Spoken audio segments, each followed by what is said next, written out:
Εγώ όταν ήμουν γύρω στα 15 είχα ντυθεί της Απόκριας, μαζευτήκαμε 5-6 και αρχίσαμε να πηγαίνουμε προς το Παναγιά, προς τα δωκάτω. Λοιπόν, στον δρόμο πιανόταν κι άλλοι. Εγώ μπροστά τραγουδούσα και επαναλάμβανε άλλοι. Και τραγουδούσα όλα τα τραγούδια αυτά, να φανταστείτε, από το σπίτι μας μέχρι τα Μελίκια και να γυρίζουμε. Εγώ είχα όλα τα τραγούδια και τραγουδούσα.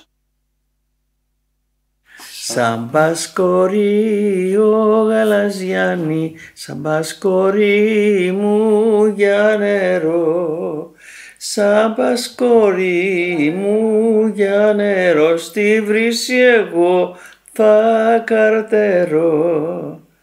Θα σου τσακεί ο γαλαζιάνι, θα σου τσακίσω το σταμνί. Θα σου τσακίσω το σταμνί, να πας στη μάνα σου αδιάνει.